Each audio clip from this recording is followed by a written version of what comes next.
안녕하세요. 안녕하세요. 두 분 나와 계신데, 아니 오늘 옷 복장이 네. 멋있어. 아유, 예. 교복을 안 입고 왔어요. 오늘. 김변. 제가 네. 이제 국회에 있을 때도 원래 티셔츠만 입고 다녔는데 아. 이제 변호사업을 좀 하려고 하다 보니까 아. 약간 좀 빼입었습니다. 뭐 때깔이 장난 아니에요 달라. 지금. 색깔은 위에는 똑같아. 비싼 정장 같은데. 아니, 저 넥타이도 한 34만 원 될 줄 알았는데 알고 보니까 3,400원이래요. 장크로 여닫는 자동 넥타이. 자동 넥타이. 이거. 뭘 그걸 다 보여줘. 아, 고등학교 교복 입던 그렇죠. 그 아주 넥타이 편리합니다. 아니에요, 예. 아 멋있는 멋있습니다. 사람, 멋있는 아무튼. 사람이야. 이게 되게 약간 뭐랄까 이 직물이라 그러나 이것도 되게 아니, 요거는 쫀득쫀득하게 비싼 거 지지율 같은데. 대책회의 출연할 때마다 이것만 입었어요. 이거 재판 다녀오신 거죠 오늘? 예, 예. 아 원래 이거 입고 있었어? 이것만 입었지. 이것만 입었죠. 아 근데 안에 교복을 안에만 입었어서. 이제 티셔츠만 계속 바뀌었죠. 아. 예. 아무튼 반갑고 또 변호사 일을 좀 시작하셨으니까. 아, 예. 변호사를 예. 괜찮아 할만해요? 싼 마이로. 싼 마이라니.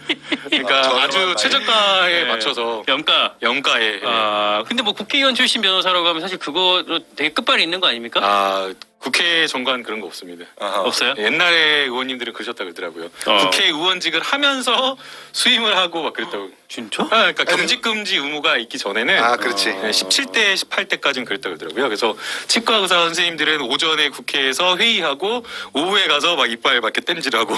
아 그런 기간이 네, 있어요? 네. 어. 약간 그런 기대감이 있지 않아요? 의뢰인이 만약에, 그러니까 내가 의뢰하고자 하는 변호사가 김남국이면 내가 만약에 재판에서 졌어. 아 그럼 비트코인 팔아가지고 나 뭔 소리야 이거. 손실보전 해주겠지. 손실보전.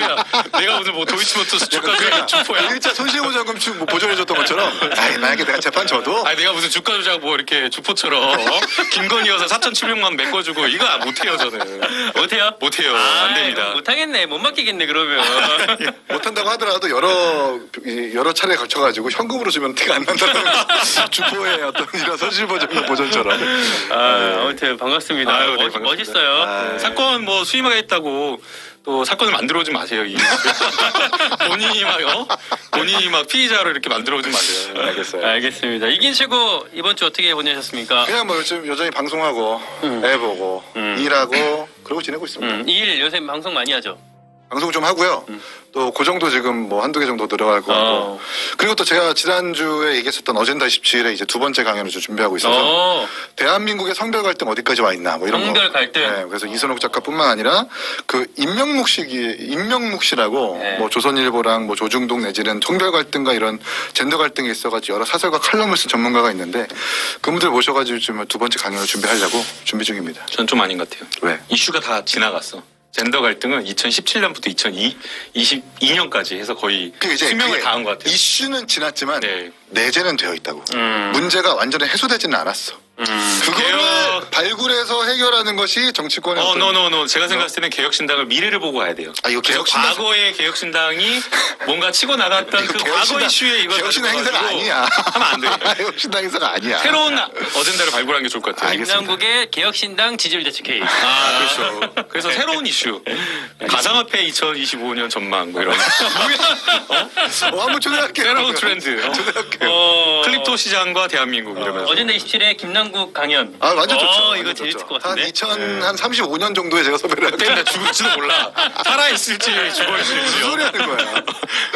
네, 알겠습니다. 저희 이제 방송을 이제 막 시작을 하고 두 분의 근황까지 들었는데 300분이 이미 들어오셨어요. 너무 감사합니다. 너무너무 반갑고 사실 금요일 오후 2시에 이렇게 비가 추적추적 내리고 있는데 유튜브 키기 쉽지 않거든요. 근데 아무튼 함께 해주신 여러분들 너무나도 감사하고 마치는 시간까지 나가지 마시고 함께 방송을 진행할 수 있었으면 좋겠습니다. 장해찬 전 최고는 아시다시피 한 2시 20분쯤에 도착할 예정이에요. 사전에 저에게 약속이 되어 있고 20분쯤 들어오면은 또 같이 재밌게 방송을 할 수 있을 것 같습니다. 예, 오늘 방송 내에 또 다룰 얘기들이 또 워낙 많아요. 사실은 네. 우리가 보통 토픽을 한 두세 개 정도 꼽고 있는데 너무 많아서 지금 뭘 꼽아야 될지 모를 정도로 아, 현안 따라가는 게 너무 힘듭니다. 명태균 맞아요. 씨가 너무 말씀을 많이 하셔가지고. 너무 많아. 너무 많아가지고. 예, 명태균 씨 얘기 오늘 많이 할 것 같은데 그 전에 이번 주 지지율 분석부터 들어갈게요. 한국갤럽이 3주 만에. 드디어 돌아온. 네. 아니 이 정도면 중간에 어디 한 유럽 여행 갔다 오실 수 있을 것 같은데 3주 만에 여론조사 자체 조사 결과를 냈습니다. 자, 윤석열 대통령 직무평가 긍정평가가 22%, 부정평가가 69%. 최근의 흐름이랑 뭐 대동소이한 정도 그 내용이 나왔는데 한 가지 저는 좀 주목할 만한 건 워낙에 이번에 명태균 씨 관련해서 뭐 오빠 이런 얘기들도 나왔기 때문에 일각에서는 20%대가 무너지는 거 아니냐 뭐 이런 전망까지 나왔었는데 일단은 유지를 했어요. 조사 기간이 10월 15일에서 17일이니까 한 화수목 오빠 그 보도가 나온 날이죠. 그렇지. 그때부터 이제 한참 뜨거울 때. 예, 그때부터 딱 여론조사를 한 것 같아요. 사흘간 나왔는데 이 결과에 대해서 어떻게 좀 분석하셨는지 김남국 분석의 의미가 없어요. 없어요. 네. 그러니까 계속 지금 저 20% 초반대를 유지하고 있고 이 지지율을 지키시는 분들은 끝까지 윤석열 대통령을 지키겠다라고 하는 콘크리트 지지층이라서 분석의 의미가 없는 것 같아요. 그러니까 이미 낙제급의 지지율인데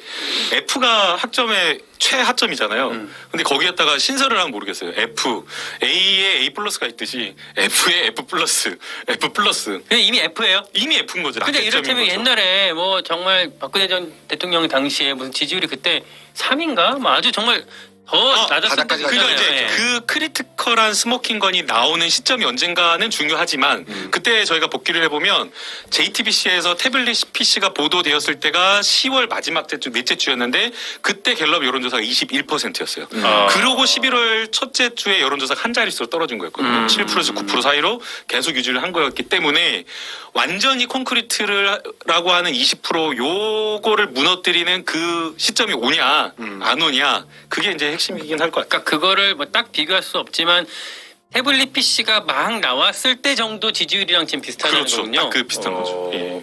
알겠습니다. 이긴 최고 어떻게 보세요? 요 15, 16, 17대가 이제 그 북한 이슈가 좀 있었었죠. 경의동에서 연결도로 폭파도 그랬죠. 있었었고 전국 이제 교육감 선거 포함해가지고 5곳의 재보궐선거 이슈가 있었었는데 이제 언론에 가장 많이 드러난 것은 보궐선거로 하여금 이제 한동훈 대표의 모습들이 많이 보여졌는데 그 모습들을 본 어떤 보수 지지층들 위기감 내지는 결집이 주로 이루어진 상태라고 좀 보여지기 때문에 10%까지는 안 내려가고 방어선이 절대적으로 지켜졌다 이렇게밖에 볼 수가 없고 뭐 부정평가는 보수 지지층임에도 불구하고 뭐 부정적으로 생각하는 것은 계속해서 유지되는 상황. 그래서 부정평가는 횡보 그리고 긍정평가에 대해서는 지지층의 결집.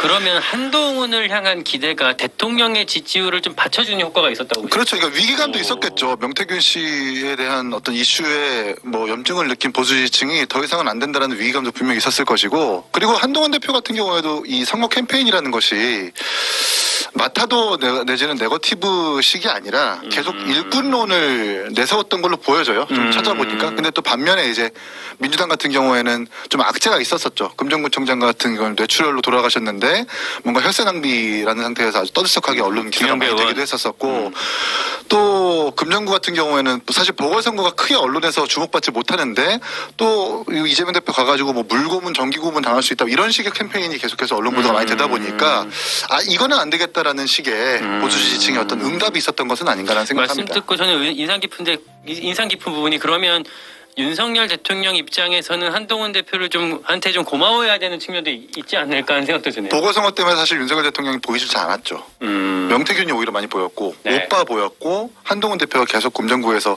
티 한 장 입고 이렇게 선거운동하는 모습들이 많이 보여지다 보니 아무래도 응답층에서 그렇게 조사가 잡히지 않았을까라는 생각이 듭니다. 그러니까 이제 아마 장해찬 평론가가 있었으면 바로 치고 들어와서 반박을 했을 것 같은데. 그건 아니고요. 그러니까. 근데 저는 이긴 최고위원님 말씀에 공감을 해요. 그러니까 지지층 결집이 분명히 조금 보였던 것 같아요.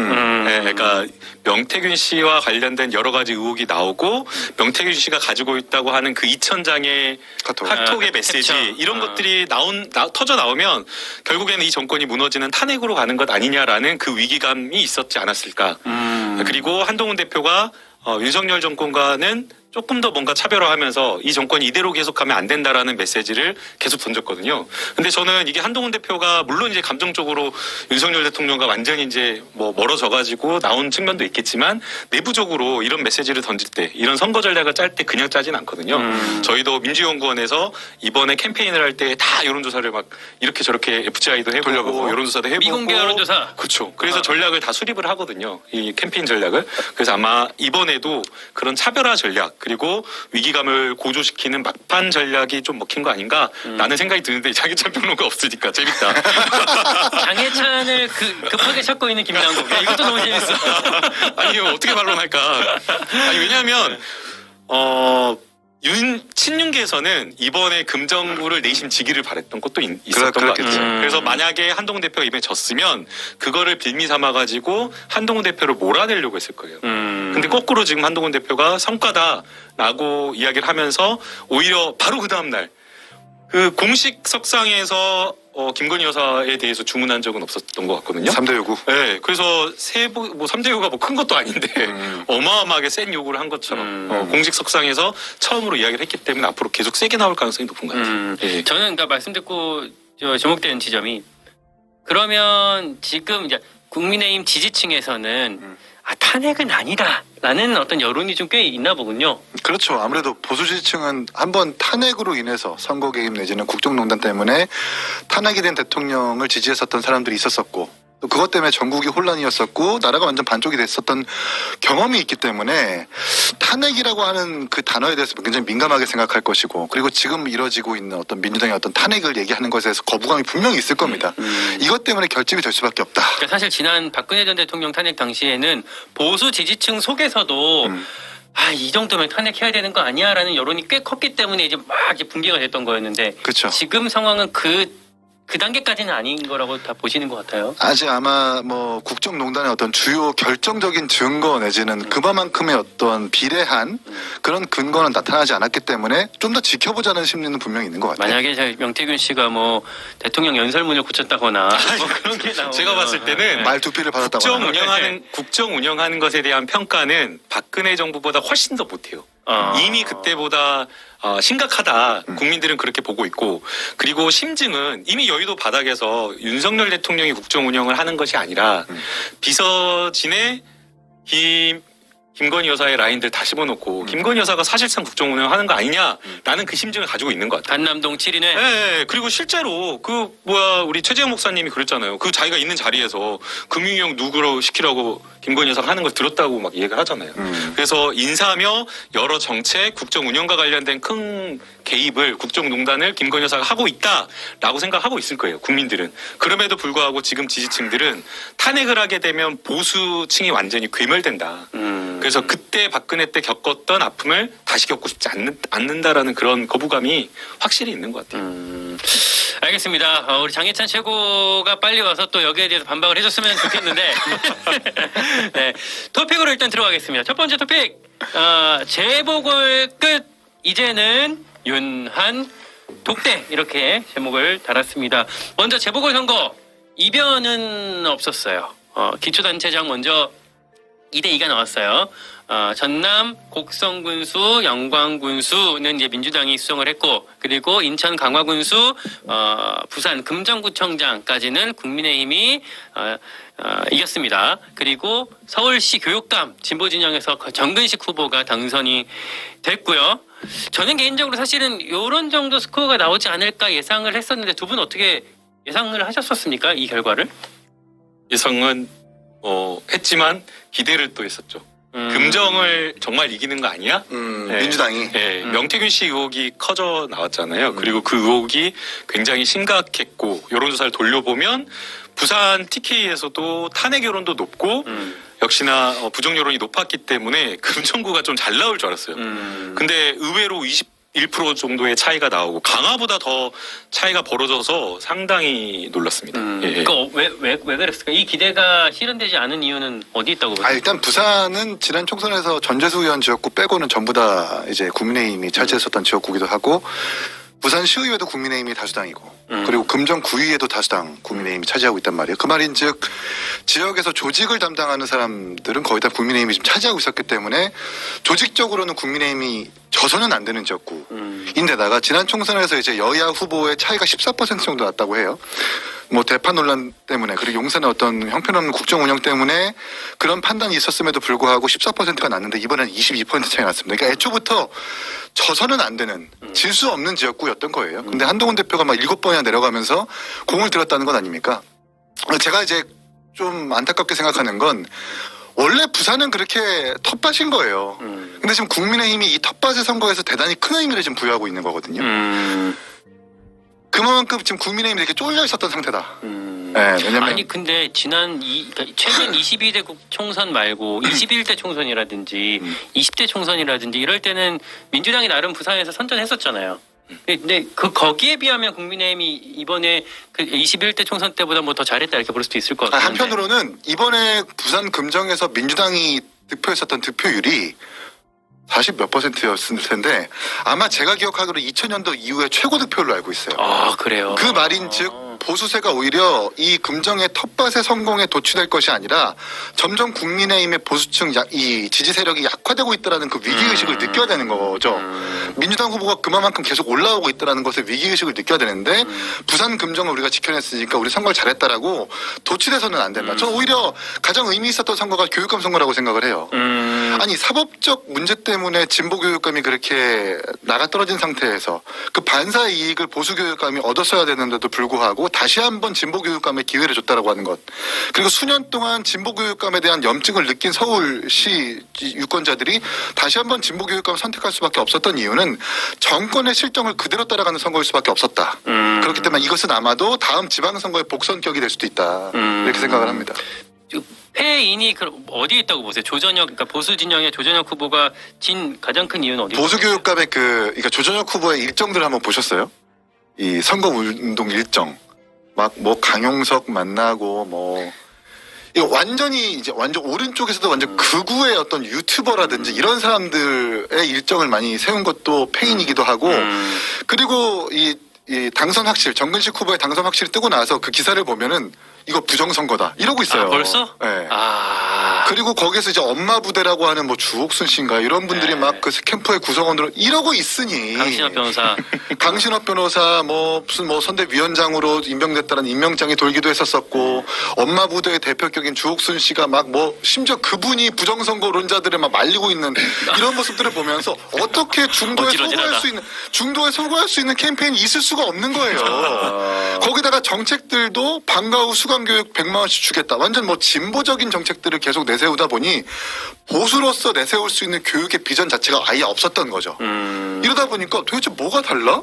진보 교육감이 잘못했다고 했지만 보수 교육감 우리가 선택한다고 해서 뭐가 다르게 변화되는 거지라는 의문점을 던졌을 겁니다. 유권자들이. 그러니까 당연히 정근식 후보에게 표가 갈 수밖에 없어요. 물론 교육감 선거는 사실은 정당 공천이 아니기 때문에 당에서 이렇게 뭔가 교통 정리할 수 있는 여지가 좀 많지는 않긴 하겠지만 이번에도 사실은 조전혁 후보랑 같이 이제 박선영 전 의원이 이제 처음에는 같이 거론이 되다가 나중에 이제 드랍했죠. 이렇게 네. 드랍하면서 정리가 된 것 같은데 이 어떤 후보가 대표에서 나가는 과정 이런 과정에 대해서도 좀 따져볼 필요가 있지 않을까. 그러니까 이제 뭐 단일화도 그렇고 저도 사실 박선영 후보가 나왔으면 또 판세가 달라졌을 수도 있겠는데 조전혁 후보로 대표되는 어떤 이런 기억은 그냥 전교조 때려잡기밖에 없잖아요. 교육에 있어서 어떤 비전이나 정책을 제대로 제시한 적도 없는 부분이고 캠페인도 전 가장 상징적인 모습이 그 현수막 2장인데 그러니까 정근식 후보는 친일 미화 교육 아웃 이런 식으로 명징하게 그렇게 세운 반면 네. 조전혁 후보는 여보 교육감은 조전혁인 거 알지?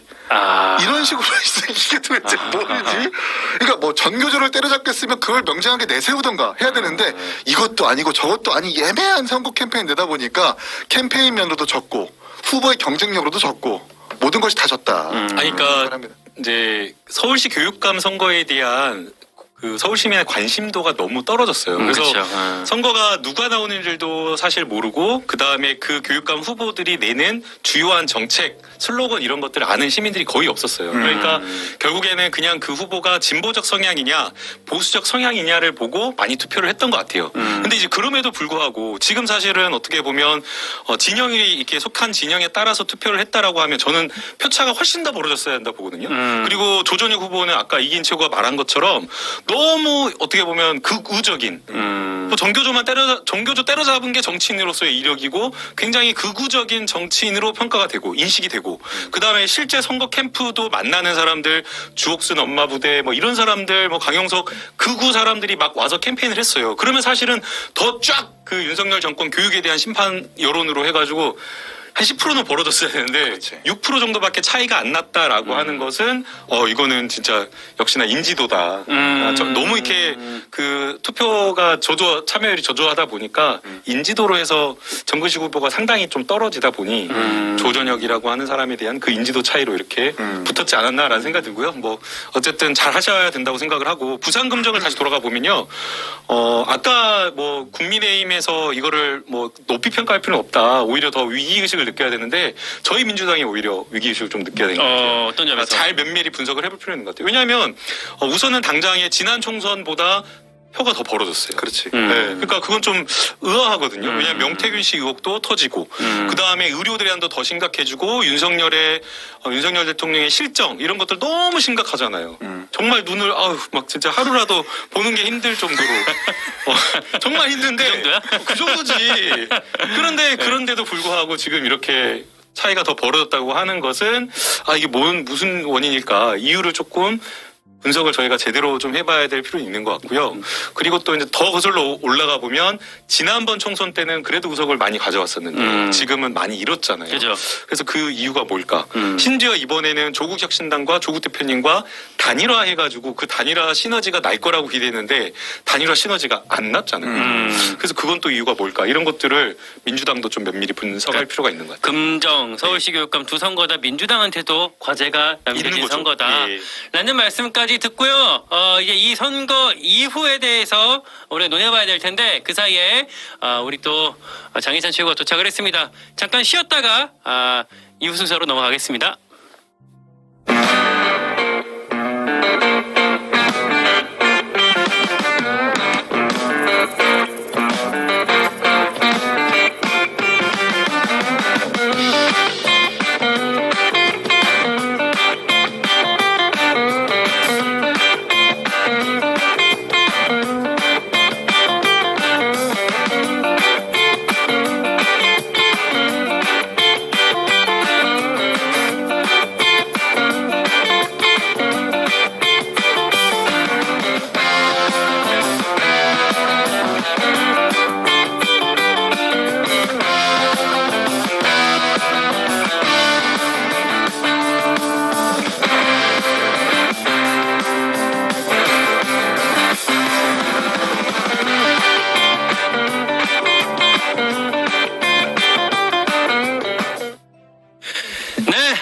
우리 장해찬 전 최고가 동남아 순회군을 마치고 네, 이제 한번 직막 도착했습니다. 네, 안녕하세요. 장희찬입니다. 이제 예고편 끝났고요. 본편 시작합니다. 네. 이제부터 한동훈 대표 칭찬하면 안 돼요. 왜냐면 장해찬 최고 이제 막 진입하니까 동접자가 647명으로 확 늘었어요. 그런가요? 감사합니다. 지금 안 들어오고 계시다가 기다리다가 들어오신 분들이 있는 것 같아요. TV조선 나가면 네. 그날 문자 쇄도하고요. 네. 그다음에 민원전화 쇄도하고 무슨 문자로? 동시 접속자가 막 폭증하고 막 그랬어요. 그랬어요? 욕하려고. 언제? 반대구나, 반대. 같은 효과일지 몰라.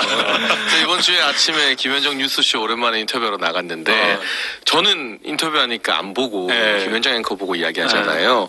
그 뒤에 이제 반응을 보니까 거의 그 개딸, 한딸, 준딸 다 대동단결해서 거의 악플 대 성회 이제 뭐 나한테 실시간 접속하신 분들이 거의 눈 뜨고 볼 수 없는 이제 네. 아니에요. 그래도 요즘에는 장예찬 최고 약간 예전이랑 논조가 바뀌어가지고 그래도 지지하는 분들이 꽤 계십니다. 예찬아 출연할 때 형한테 이야기해. 분명히 댓글 달아줄게. 김남국 이렇게 댓글. 너무 장해찬 뭐라 하지 참 마세요. 도움이 많이 되겠다 그거. 댓글 중에 우리 조경희님이 장윤철 때문에 들어온 거 아닌데. 정색하시면서 뭐야? 장윤철 때문에 들어온 거 아닌데. 네, 여기 확실하게. 보면 예. 그 확실하게 이긴 최고 지분이 제일 많아요. 거의 한 95% 되는 저희가 것 같아요. 당이 작다 보니까 네.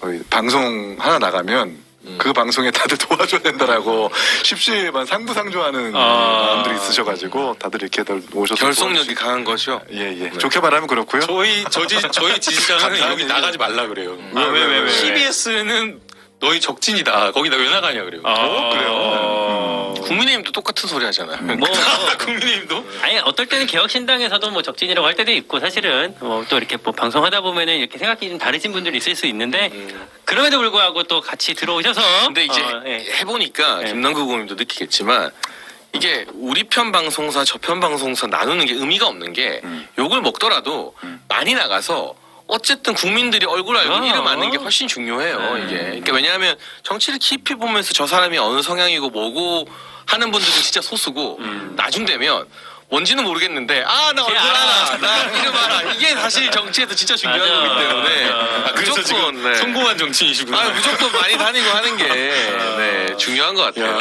길게 보면 맞는 얘기기도 해요 사실은. 그리고 그게 단순히 그냥 뭐 이미지 싸움 뭐 이런 정도가 아니라 어쨌든 국민들 입장에서는 많은 정보를 사실 우리한테 제공해주는 정치인이 호감이 들 수밖에 없는 거죠. 예, 어디 뒤에서 막 협잡하고 막 이런 정치인들보다는 직접 국민들이랑 소통하는 정치인들한테 점수를 더 많이 줄 수밖에 없는 건 사실인 것 같아요. 그리고 지역에서 경선해 보면 이긴 최고도 있겠지만 저도 어쨌든 다들 불가능하다고 하는 현역 의원과 경선을 운 좋게 이겨봤잖아요. 네, 그렇지. 근데 그게 그냥 우리나라 사람들이 다 착해서요.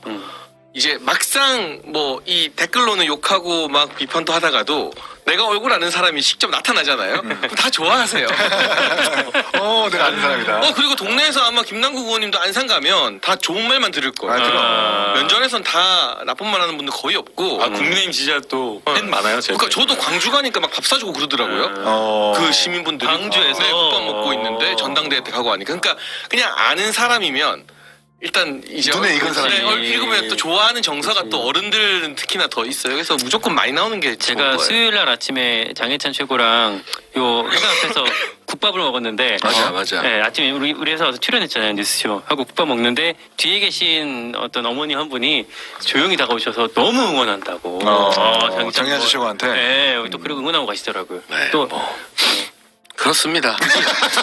굳이 내가 홍보해줬어. 근데 이제 또 늘 있는 일이에요. 이제 그런 해석도 할 수가 있는데 그렇다고 해서 그 소수가 전체 국민의 민의를 또 대변한다고 착각하면 또 안 돼요. 진짜 국민이 남국 의원님 진짜로. 진짜. 왜냐면 그러면은 진짜 내가 옳은 길을 가구나. 난 신념대로 가야지 이러면서 맞아. 막 이렇게 착각에 빠져버리고. 약간 경험에 의한 교훈 아닙니까? 아니 저는 항상 네. 보편적인 국민의 눈높이에 맞춘 한동훈이 요즘에 강조하는 네. 국민 눈높이에 맞는 정치. 이러다 조만간 친한게 되겠어. 그렇다겠어 아주. 영입되겠어. 목표가 분명해. 이기인 최고를 민주당으로 영입해가지고. 근데 이재명 대표님하고 또 가깝대요. 네. 가깝게. 왜 성남에 자, 이쯤에서 이제 본론 가야 될 것 같아. 본론 갈게요. 이번 선거 결과까지 지금 말씀드렸고, 선거 이후에 대해서 얘기를 해봐야 될 텐데, 제일 먼저, 한동훈 대표의 입지는 강화가 될까, 혹은 당내에서 고립이 될까, 어떻게 보십니까? 저부터 할까요? 네, 하시죠. 뭐, 늦게 왔으니까. 이게 저는 억강? 억지로 강화된 척한다. 무슨 말이에요? 이게? 그러니까 지금 막 친한계에서는 이거 지는 선거 우리 때문에 이겼다. 어. 이제 한동훈 주도권 강화된다. 하던 대로 하겠다. 뭐 김건희 여사 더 때리겠다 이러고 있는데 더 때리고 있죠, 실질적으로. 사실 부산 금정 이겨놓고 이렇게 자아자찬하는 거는 아. 좀 많이 민망한 일이죠. 이게 민주당이 광주에서 이겼다고 우리가 국민의 선택을 받았다 이러는 거랑 똑같잖아요. 그러니까 금정과 강화는 당연히 이겨야 되는 것이고 오히려 저는 몇 가지 안 좋은 징후들이 냉정하게 보이는 게 강화에서 민주당이 40% 득표했어요. 그러니까 강화군이지만 인천이잖아요. 접경 지역이죠. 그러면 수도권이 중요하고 인천이 정말 중요한데 수도권과 인천에서 민주당이 40% 그중에 가장 보수세가 강한 강화에서 40% 나왔다는 건 한동훈 대표가 중수청을 강조했지만 정작 뭐 교육감 선거도 있고 수도권에서의 영향력은 오히려 더 안 좋아졌다. 그리고 금정 같은 경우는 총선 때보다는 국민의힘이 더 나았거든요. 근데 이번에 윤희련 구청장이 얻은 득표율과 윤석열 대통령이 대선 때 금정에서 얻은 득표율이 거의 똑같아요. 0점 몇 프로 차이밖에 안 나요. 이건 뭐냐? 대선 때 윤석열 대통령을 찍었던 사람들이 총선 때는 좀 덜 나갔어요. 근데 이번엔 다시 또 결집했다는 거거든요. 그러니까 민주당이 이 금정 선거를 그러니까 후보 대 후보의 싸움으로 뒀으면 모르겠는데, 그러니까 김경지 후보가 제가 들어보니까 스펙이나 이런 게 괜찮은 후보였다고 하더라고요. 근데 너무 금정에서 약간 탄핵 선거처럼, 정권 심판 선거처럼 해서 이재명 대표도 대통령 내려와야 된다 했다가 탄핵이냐 하니까 아 그런 뜻은 아니다. 나는 그런 말 한 적은 없다라고 수습을 했는데 이게 오히려 부산에서 예를 들면 윤석열 대통령과 한동훈 대표의 갈등으로 지친 분들도 있고 뭐 짜증내는 분들이 많은데 야 그래도 우리가 탄핵에 동조해 주는 건 아니다 라는 위기의식 그 정서를 자극해서 이 금정 선거를 그러니까 제가 이제 저는 친윤이지만 삼자적으로 보면 친윤들은 이거는 대통령 탄핵을 부산 민심이 저지해 준 거다. 친한들은 한동훈 대표가 잘해서 그런 거다라고 하는데 그냥 아전인수로 이걸 가지고 해석할 거 없이 우리는 금정선거는 금정선거고요. 왜 강화해서 40%나 민주당이 나왔느냐. 그리고 조희연 교육감 때문에 치러진 선거인데 수도 서울에서 왜 이 결과가 나왔느냐. 지금 한동훈 대표가 주창하는 중수청 프로젝트가 제대로 되고 있는 거 맞냐. 그리고 곡성 정말 심각한데요. 3% 나왔어요. 윤석열 대통령 같은 경우는 그래도 11% 나왔던 데거든요. 서진 하더니 이게 지금 3점 몇 프로 나오는 게 말이 되냐. 이런 위기의식을 가져야 될 때지. 이걸 가지고 뭐 내가 그립이 강화된다 뭐 한다. 한동훈 대표의 개인기고 인기는 K-팝 스타급이다. 나는 그 최고위원이 방송 나가서 우리 대표는 K-팝 스타다. 저도 윤석열 대통령한테 그런 말은 안 해요. 역시 한동훈 저격수. 그게 말이 돼요 그게? 논문 써도 되겠다. 논문 써도 되겠어. 아니 다만 근데 그런 거 있잖아요. 이를테면 이번 선거 끝나고 만약에 금정구청장 선거가 민주당한테 넘어갔으면 친윤계 중심으로 한동훈 뭐 책임론, 뭐 밀어내기 이런 게 시작될 수 있다 이런 관측이 있었는데 그건 좀 어렵게 된 측면이 있는 거 아닙니까? 뭐 텃밭을 수성했으니 이제 이거는 그래도 대통령 입장에서도 다행인 거고 뭐 한동훈 대표 입장에서도 한숨은 돌린 거죠. 어쨌든 근데 동거는 계속 돼. 예, 근데 볼수 이거를 있을 것 같은데. 자화자찬하고 성과라고 평가하고 하는 거는 진짜 부끄러운 일입니다. 부끄러운 줄 아십시오. 야 이거 오랜만에 보네. 아 근데 그 텐션이 안 나온다. 아주 감정이 걸려가지고. 감정이 안 지금 실렸어. 앞에 한 몇천 명 있어야지 지금. 감정이 안 실렸어. 그러면 좀 와! 하고 막 해야 되는데 이제 그 텐션이 안 나오네. 야 이걸 보네. 감정이 안 실렸어. 1년 직관했어. 그거 지금. 중국어 버전이 대박이던데. 그러니까 그거 AI로 돌려가지고 뭐 하는 중국어 거. 버전 있지, 일본어 버전 있지, 별 버전 다 그래요? 있어. 아, 스타라니까. 이게 내가 K-팝 스타야. 그러니까 한동훈 이게 K-팝 스타야. 지금 뭐야 장해찬 최고가 전당대회 나가서 뭐 한 거죠? 네, 지금 최고 됐을 때. 그게 네. 대구였나 그랬을 거예요. 부산 아니었어요? 부산이었나? 부산이고 당시 경쟁자여서 옆에 있었던 거 아니에요? 그때? 그렇지. 네. 그때 이제 뭐 근데 누구한테 부끄러운 줄 알아 그런 거야? 아 그 이제 연설의 내용은 예. 당정 분리 막 하는 사람들 맞아. 대통령 아. 책임 안 지겠다는 사람들 부끄러워. 근데 그게 에피소드가 있는데 아, 말해도 되나? 말해요. 방송이랑 상관없는데. 뭔데? 그게 부산에서 했잖아요. 부산인가 대구? 부산이야 부산. 부산으로 기억하는데 그 대기실에서 준석이 형이랑 요 팀을 만났어. 예. 맞잖아 맞아. 그때. 아 원형 테이블에서. 그랬다. 그래서 처음으로 이제 장애 설전만 하다가 처음 만난 거야. 근데 만난 사이에서 또 서로 이제 약간 약 올리는 그런 게 있었어. 준석이 형. 또 맨날 만나면 특유의 그러지 뭐. 막 그래서 뭐 나는 내가 이긴다. 뭐 준석이 형은 뭐 안 된다. 그래서 뭐 내기할까 뭐 이런 게 있는데 그 형이 또 부산에 들어와서 이렇게 앞줄에 살짝 끼고 앉아 있는 거야. 그래서 또 이렇게 나 연설하는 거 보면서 막 이제 그 특유의 그 쟤 왜 저러냐 하면서 막 웃고 있길래 거기를 딱 찍으면서 보면서 한 거야. 아 이준석 향해서 한 거였어 아, 그게? 아 그래? 그 영상을 보면 부끄러운 줄 아십시오라고 자기 되게 한껏 멋에 취해가지고 되게 막 되게 있잖아 그런 거 있잖아. 내가 그래서 영화 배우처럼 K-pop 스타. 그래서 하고 나서 아 찢었다 이렇게 생각했어. 근데 실제로 현장 반응은 또 되게 좋아.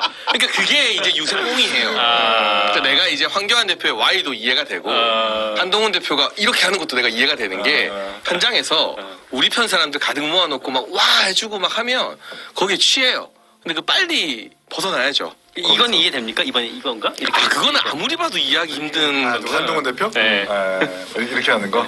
아무튼 그 부끄러운 줄 아십시오가 이준석을 향한 거였다. 그때는 그러면 그랬죠. 오늘 이 자리에서 한동훈 대표 오해를 푸는 거네. 그러니까 이제 한동훈 대표는 그때 한동훈 장례찬 본인이라고. 최고는 당정 일체를 계속 주장했었고 천하영과 이준석 대표는 당정 분리를 해야 된다. 결국 쓴소리를 자꾸 이렇게 해줘야지만 이 정권이 살 수 있다라고 했었던 그 의견이 뭐. 갈라지는 바람에 그거 이제 그때는 우리한테 한동훈이 없었어요. 결국 책임을 지지 않는 사람들의 그때는 어떤 주장이다. 한동훈 대표가 최고의 친윤이었고 사실은 김건희 라인 1등이었고 어떻게 보면 홍준표 그렇지, 시장이 그렇지. 지적을 잘했더라고요. 김건희 여사 비선 1호가 한동훈 아니냐.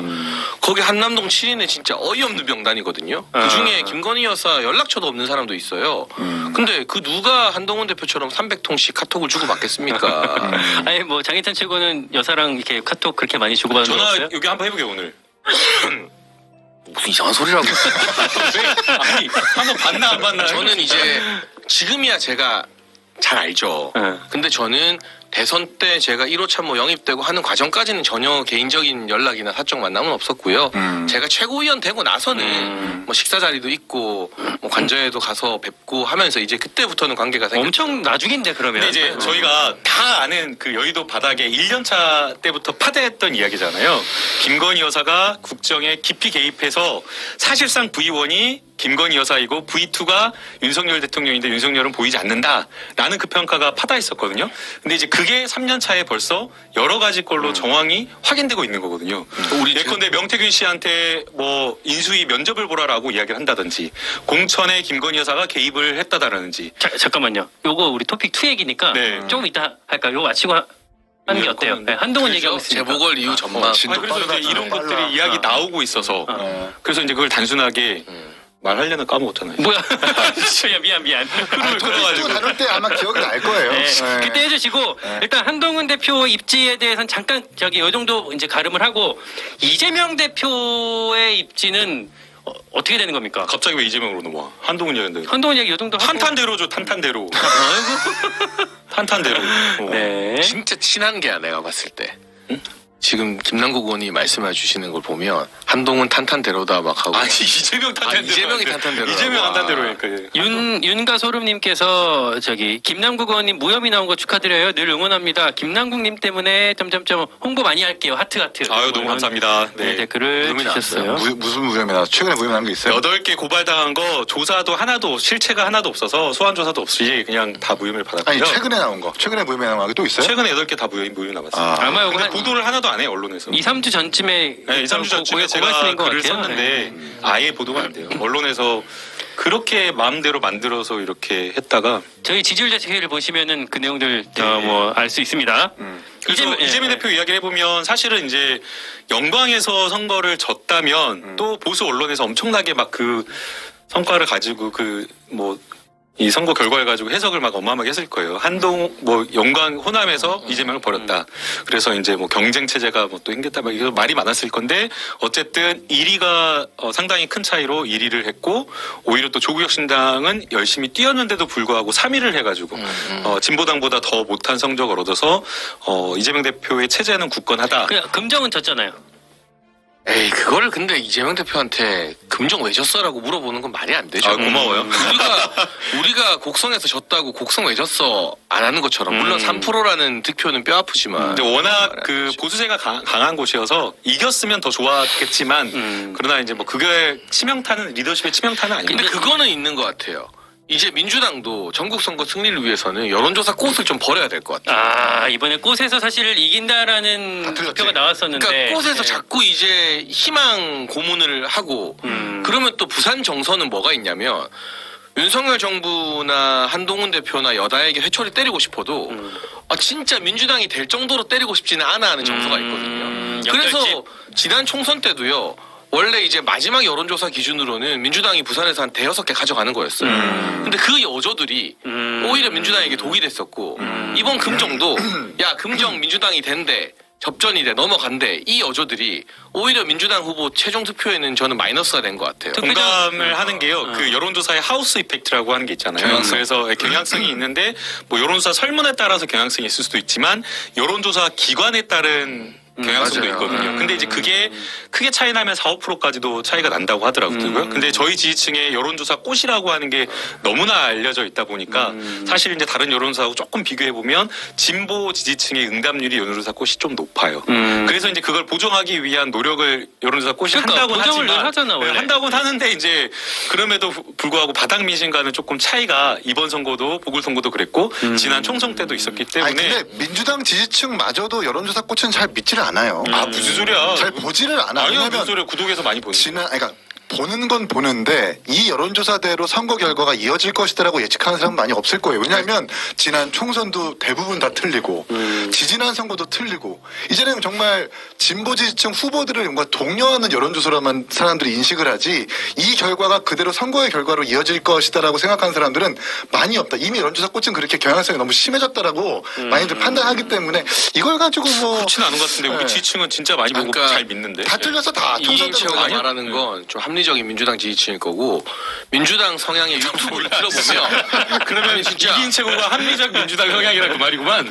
약간 그런 까라지. 근데 이제 좌파 유튜브를 가보면 꽃을 여전히 신주단지처럼 그 좌파 유튜버들이 이제 거기는 뭐 실시간 막 3만 5만 보는 이런 데서 꽃 가지고 막 희망을 막 주고 하니까 근데 그게 안 되는 후보들한테 힘을 주는 효과도 일정 부분 있었지만 지금은 오히려 PK나 이런데 어떤 위기 정서, 그러니까 보수 지지층의 위기 정서를 꽃이 자극해서 이번 선거에서도 오히려 보수층을 결집시키는 결과적으로 재보궐 치고는 금정구 투표율이 또 되게 높았어요. 그 재보궐 치고는. 원래 좀 낮았다가 막판에 좀 올라가요. 맞아요. 그러니까 그런 이제 그래서 민주당도 전략적으로 여론조사 꽃이 격전지 조사하고 이런 것들을 조금 선거해야 되는 거 아닌가 하는 고민이 들 것 같아요. 그 민주당에서 전략 회의를 월요일날 오후 4시에 항상 해요.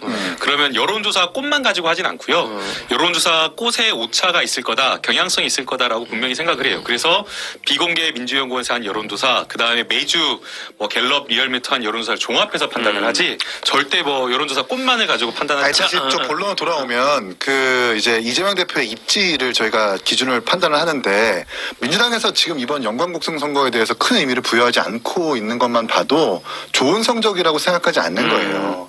특히 영광 같은 경우에는 지금 민주당 후보가 41%를 받았는데 진보당 후보가 30%.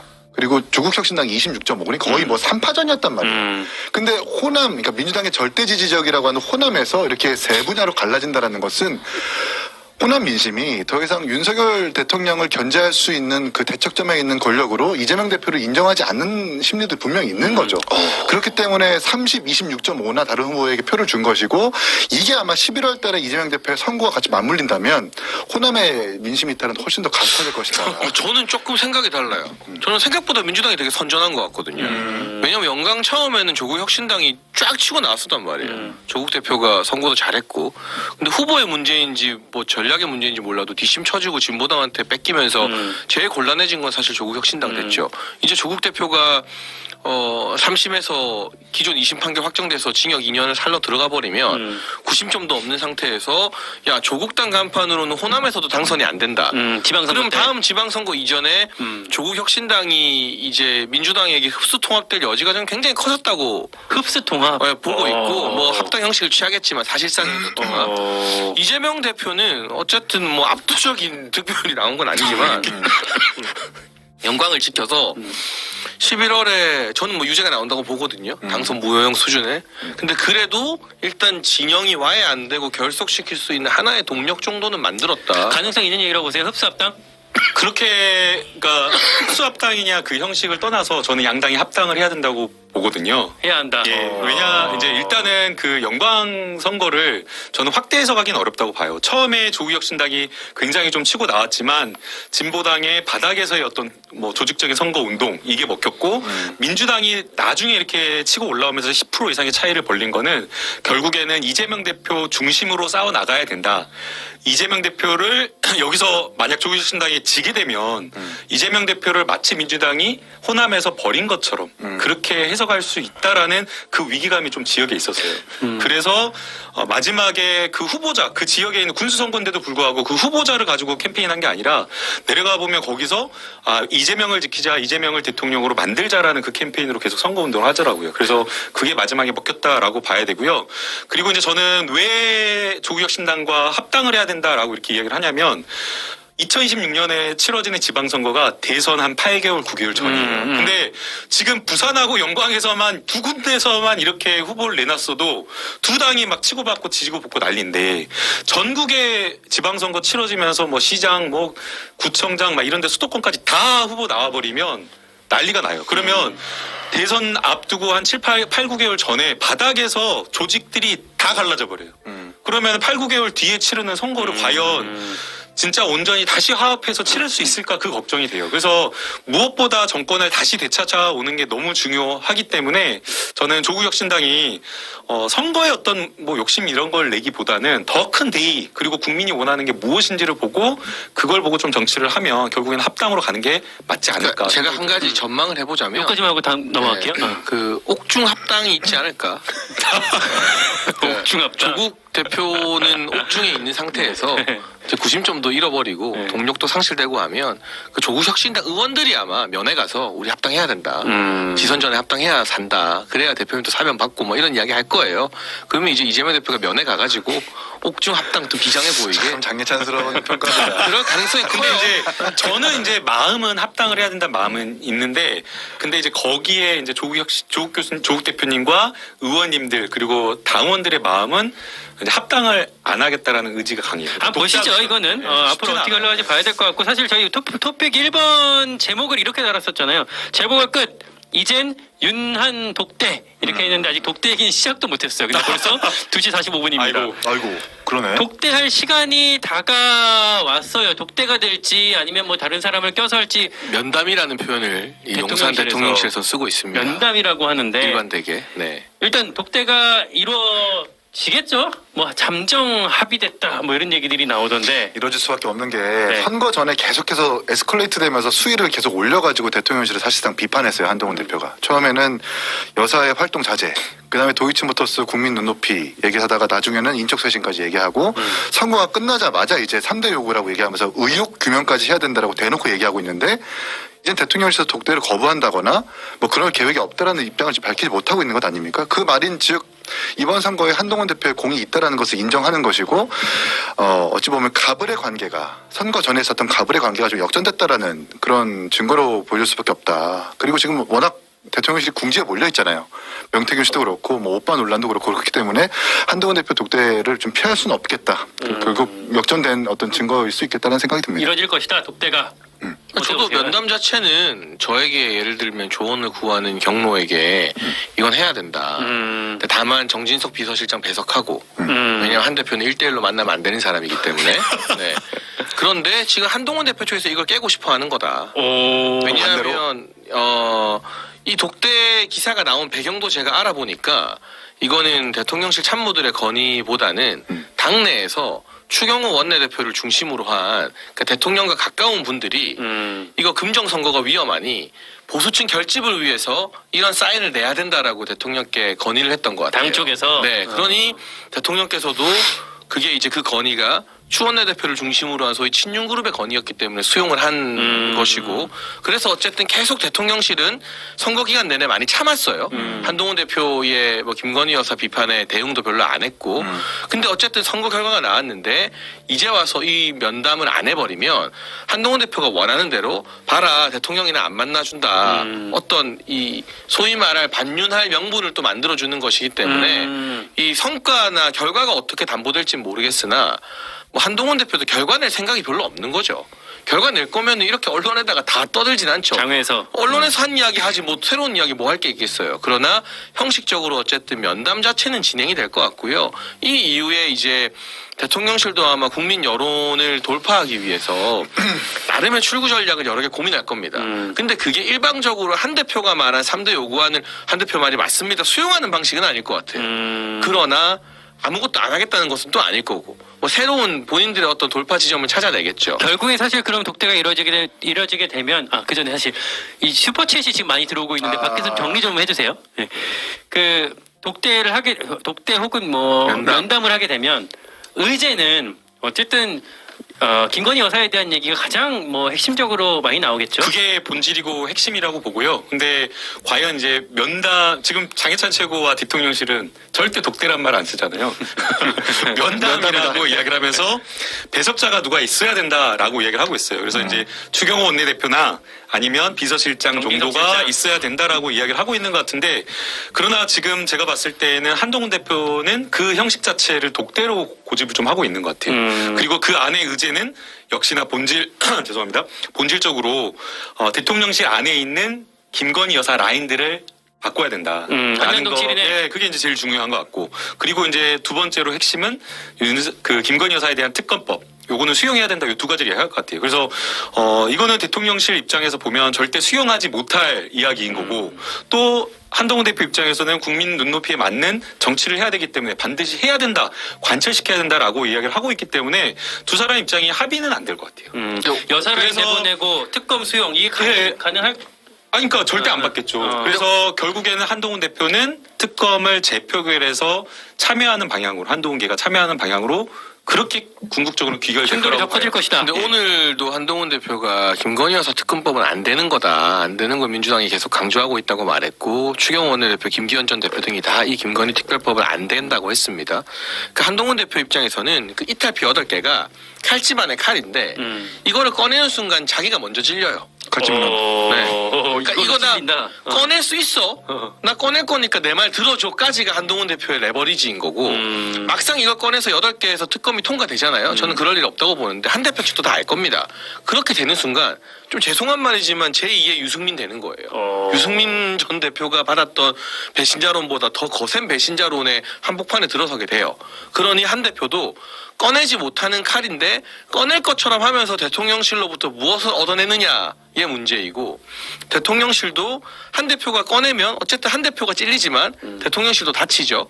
근데 그럼 어느 정도 선에서 이거를 이제 협의를 해서 돌파하느냐의 문제라, 저는 21일이나 22일에 이제 면담이 있다고 하는데 그날 뭔가 특별한 수용이나 뭐 이런 거보다는 그 이후에 대통령실이 독자적으로 김건희 여사 문제에서 여론을 좀 무마하기 위한 뭐 제스처나 액션 같은 걸 취할 수 있겠죠. 입장이 나올 수도 있고, 뭐 그런 것들에 대한 고민이 서로 좀 공유되지 않겠나.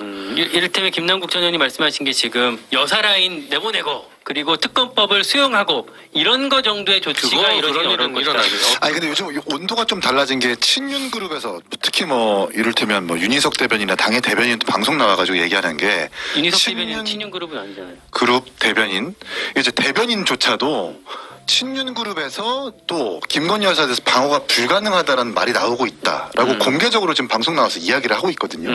제가 생각했을 때 한동훈 대표는 윤석열 대통령 만나면 특검을 수용합시다 같은 구체적인 의제를 다루는 게 아니라 이미 지금 3대 요구라고 얘기해가지고 언론에서 떠드는 것들이 대통령실을 만나서 얘기하고 싶은 의제인 거예요. 근데 정작 만나면 이런 구체적으로 의제를 다루지 않고 그냥 뭐 안부 정도만 묻다가 이미 자기가 하고 싶은 이야기를 언론에서 하고 있는 것 뿐이죠. 정작 독대나 면담에서 다뤄진 이야기는 많이 없을 것이다. 다만 윤석열 대통령한테 구체적으로 답변을 얻을 수 있는 건 한계가 있을 거기 때문에 언론에서 지금 얘기하는 것, 그냥 그 빌드업을 짜고 있는 거라고 생각을 해요. 근데 이제 지금 상황이 매우 심각해요. 그러니까 과연 국정이 누구 손에 의해서 운영이 되나라는 것이 의심이 될 정도로 심각한 수준에 와 있거든요. 그래서 뭐 보수 언론 연일 쏟아지는 그 칼럼들을 보더라도 지금 이 상황에서 김건희 여사 특검법을 통과시키지 않고 다른 해결 방법이 없다라고 다 이야기를 하고 있어요. 그래서 저는 뭐 대통령실은 다른 생각을 할 수 있을지는 모르겠지만 지금 국면을 이 전국을 풀어나가는 해법은 결국에는 대통령실의 김건희 라인 다 치우고, 그리고 김건희 여사에 대한 특검법을 통과시키는 것 말고는 방법이 없다라고 봐요. 그리고 이제 이게 국민의힘에서 친한계의 의원들은 이미 한 달 전에 이 이야기를 계속 해왔어요. 뭐 불기소를 예컨대 검찰에서는 지금 분위기를 보면 이미 다 뭐 한 달 전부터 불기소 하겠다라는 게 읽혔기 때문에 이 뭐 불기소는 그쪽으로 갈 수밖에 없고 그러면 적어도 특검법을 조금 완화해서 기간을 좀 단축하고 규모를 좀 줄여가지고 합의하는 방향으로 통과시켜줘야 되는 거 아니냐 그 이야기가 슬슬 흘러나왔거든요. 근데 지금 국면은 그 한 달 전하고 생각해보면 거기에다가 명태균 씨 의혹까지 더해져가지고 특검 규모가 더 커졌어요, 의혹이. 그래서 지금은 오히려 피할 수 있는 방법이 없다. 그 이야기를 저는 장혜찬 평론가가 좀 이야기를 전해야 된다고 봐요. 부연하자면 사실은 친한계에서 그런 얘기들을 했었죠. 10월달 되면 분위기가 바뀔 것이다. 그 특검법 관련해서 대통령실에서 수용하지 않을 수 없을 것이다. 왜냐하면 검찰 수사 결과가 무혐의 결과가 그쯤 나올 거기 때문에 어떤 국민적인 어떤 반발이 그때 나올 수밖에 없고 그때 한동훈이 힘이 더 커질 수밖에 없다라는 예측을 그때부터 해왔었는데 그렇죠. 그게 네. 지금까지 왔기 때문에 실현이 됐기 때문에 근데 친한계는 기우제를 하는 거죠. 추석 때 의료 대란 그러면 분위기 바뀔 것이다. 그렇지 않았잖아요. 그리고 어느 순간 한동훈 대표가 비겁한 게 뭐냐면 의료 대란 이야기나 여야 의정 협의체 이야기는 이제 쏙 안 해요. 이제 기승전 김건희 여사 이야기. 언론 보도 보니까 이재명 대표보다 한동훈 대표의 김건희 여사 비판 언급 횟수가 2.5배 더 많다고 합니다. 그래요? 여당 대표가 영부인 언급하는 것도 이상한데 야당 대표보다 무려 2배 반 가까이 언급을 더 많이 하고 있어요. 그 여야 의정 협의체 자기가 질러놓고 별 성과 안 나고 의료 대란 뭐 추석 때 난리 날 거라 하더니 정부가 어쨌든 비상의료 체제를 가동시키면서 의료진의 헌신으로 또 국민들이 양보하면서 이게 돌아가고 있으니 그 이야기는 안 하잖아요. 그러니까 한동훈 대표는 뭔가 한 가지 주제에 천착해서 이걸 해결하는 게 본인의 정치 스타일이 아니라 이게 이슈가 되면 이걸 때려보고 그 다음에 저게 이슈가 되면 저걸 때려보고 11월 15일에 14, 15일에 김혜경 씨와 이재명 대표 선고 나면 또 이제 그때쯤 가면 또 그걸 아마 때릴 겁니다. 그러니까 계속 그냥 자기가 이 이슈에 반짝반짝 숟가락을 얹으면서 어떻게 하면 당정 갈등에서 내가 주도권을 가져올 수 있을까? 내가 어떻게 하면 국민의힘을 장악할 수 있을까가 첫 번째 목표이기 때문에 지금 어쨌든 김건희 여사 도이치모터스 무혐의로 또 이 당정이 어려운 국면에 처한 것은 사실이나 이걸 같이 국민들께 설명하고 돌파를 해 나가야 되는데 한동훈 대표 혼자서 이렇게 툭 튀어나간다고 해서 국민의힘 의원들이 동의를 해줄까요? 당장 오늘 한동훈 대표도 특검법은 아니라고 했고 추경호 김기현 같은 중량감 있는 인사들이 다 선을 그었고 최근에 보면 권성동 전 원내대표나 강승규 의원 또 대통령실 출신의 강명구 의원 같은 경우도 이제 언론 인터뷰를 좀 적극적으로 하면서 한동훈 이대로 가면 안 된다라고 오히려 목소리를 친윤계가 보궐 이전보다 보궐 이후에 더 내고 그러더라고요. 있거든요. 예. 이 국면에서 한동훈 대표가 자기 목소리를 내는 것 말을 막 하고 싶은 대로 할 수 있는 자유는 있으나 뭔가 당을 자기가 원하는 방향으로 끌고 갈 수 있을 만한 리더십이나 능력은 저는 아직까지는 없다고 생각합니다. 알겠습니다. 이 부분도 좀 보고요. 저희는 토픽 2로 넘어가려고 하는데 지도 빨리빨리! 네. 이것도 무슨 챗이라고 또 생각이 안 난다. 슈퍼챗! 예, 하나만 또 소개해드릴게요. 성남 총각리 뭐 매주 이렇게 보내주시는 분인데 예찬이 형 K-팝 스타 한동훈 대표의 특검법 표결은 언제 하나요? 한동훈 특검법에도 국민의 눈높이가 반영되겠죠? 근데 이거는 발의를 제가 할 수 있는 게 아니기 때문에 네. 제가 지금 발의할 수 있는 권한이 없잖아요. 뭐 민주당이나 조국혁신당이나 개혁신당에서 발의를 해야 되는데 원래는 조국혁신당도 발의한다 하고 민주당도 약간 혹했어요. 근데 지금은 그 이야기가 쏙 들어갔어. 왜? 한동훈 대표가 너무 이쁘니까. 이쁘다. 그러니까 특검법 발의해줄 이유가 없죠. 제가 최근에 인터뷰에서 이 이야기 자주 했는데 지금 이재명 대표의 최애 정치인은 한동훈이다. 김민석 수석 최고나 김남국 전 의원 같은 분이 아니에요. 이재명의 1픽이 지금 한동훈이에요. 자기보다 김건희 여사 이야기 3배 많이 해주면서 대통령과 정부를 제일 곤혹스럽게 하는 사람이 한동훈이니까 이재명 대표 입장에서는 한동훈 특검법 야 그건 나중에 써도 돼. 할 거 많죠. 민주당이 갖고 있는 거 많겠죠. 우리도 다 알아. 옛날에는 우리가 무지성 실드 쳐줬던 것들이니까. 지금은 때가 아니다. 지금은 한동훈 잘한다 해줘라. 보궐 끝나고 이재명 대표가 한동훈한테 승리에 축하한다고 덕담했잖아요. 선거 끝나고 상대편한테 승리 축하한다고 덕담하는 경우는 거의 없거든요. 그 이재명 대표 속뜻이 뭡니까? 야 금정 이겼지? 이 기세로 더 대통령 물어뜯어. 그러니까 특검법 발의가 안 되는 거예요. 토픽 이슈를 다뤄도 이 결과가 이제 한동훈 대표 비판이라서 대단한 것 같아요. 최명희님 방금 보내주셨는데 우리 보수의 참 일꾼 장혜찬님 때문에 제 지인 10명 감사합니다. 모아서 구독 좋아요하고 있습니다. 이야 국회의원 100명 몫을 당당히 해주셔서 포기 않고 좋겠다. 끝까지 응원 부탁드립니다. 멋지네. 아, 좋겠다. 국회의원 100명 몫. 힘이 됩니다. 저런 지지자분들이 있는 건 정말 축복이에요. 아, 열심히 해. 축복이죠. 네. 무엇보다도 10명 모아서 구독 좋아요 하고 계시다는 거 네, 감사드리고요. 그 토픽 두 번째로 넘어갈게요. 토픽 2 철없고 무식한 오빠를 찾아서 철없고 무식한 오빠. 이 명태균 씨가 공개한 김건희 여사와의 카카오톡 나오죠 지금. 김건희 여사가 뭐 철없이 떠드는 우리 오빠를 용서해 주세요. 무식하면 원래 그래요. 사과드릴게요. 뭐 이런 메시지를 명태균 씨한테 보냈다고 명태균 씨가 공개를 한 건데 이 철없고 무식한 오빠는 도대체 누구일까? 근데 그 명태균 씨가 확실하게 밝혔던데 이제 계속 처음에 말이 오락가락하다가 친오빠라고? 어제인가 그제부터는 확실하게 친오빠가 맞다라고 아예 딱 박아서 그리고 계속 이야기를 오락가락하니까 또 이게 또 믿을 수가 없는. 내일 또 달라질 수 있는 거 아닙니까? 근데 어쨌든 이분이 이제 이 기자한테 하는 말과 저 기자한테 하는 말이 계속 바뀌기는 달라지지. 한다고 네. 하는데 네.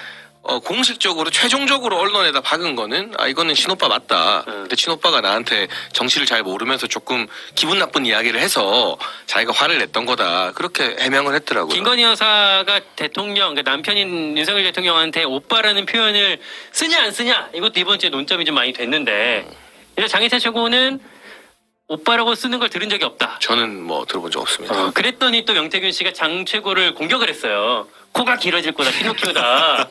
어떻게? 그러니까 이제 준비했다는 것처럼 아주 기다렸다는 것처럼 곧바로 그냥 저렇게 화면을 코가 내보내요. 자꾸 길어진다. 인터뷰를 보고 있었던 거죠, 이 정도면. 우리가 그 자를 가지고 재봐야겠네. 근데 일단 제가 코가 굉장히 높은 편이거든요. 옆에서 보면 그렇죠. 장혜찬 예, 예. 코 원래 높았다. 예, 제가 코가 예. 이 정도 볼살치고는 코가 굉장히 높은 편이고. 아니 근데 요 페이스북 게시물대로라면 네. 장예찬 최고는 그 오빠가 아니다. 윤석열 대통령이 아니다라고 아니, 얘기를 저거는 한 거고. 저거 때문에 쓴 거 아닌 것 같아. 아, 다른 그래요? 제가 인터뷰에서 한 말 중에 아마 명태균 씨가 저걸 쓴 이유는 네. 그 오빠 호칭 때문은 아니고 네.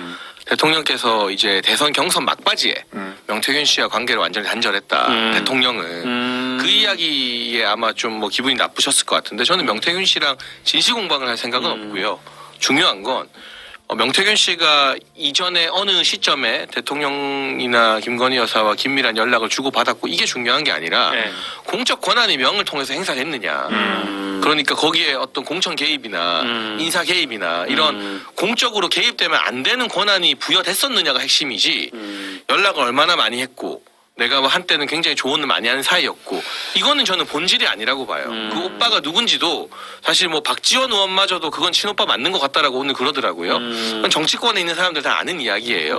근데 우리 아이온 세균 있으면 안 되지. 이럴 땐 랩신 3일 항균제. 그게 뭐 사실이건 아니건 본질은 처음에 나왔던 공천 개입. 근데 그거는 모든 관련자들이 다 아니라고 하고 있잖아요. 그러니까 이 사람이 한때 조언을 많이 한 것 자체가 이렇게 공개되는 게 국민들께 필요하고 민망한 일이지만 그 자체가 정치적이나 법적인 잘못은 아니거든요. 그래서 언론의 본질도 가십에 머무를 게 아니라 공적 개입이 있었느냐 그걸 좀 봐야 된다고 봐요. 그러니까 그 언론에 이렇게 높은 관심을 보이는 이유는 아까 장혜찬 평론가가 말한 본론에 도달하기 위한 정황이기 때문에 그런 거예요.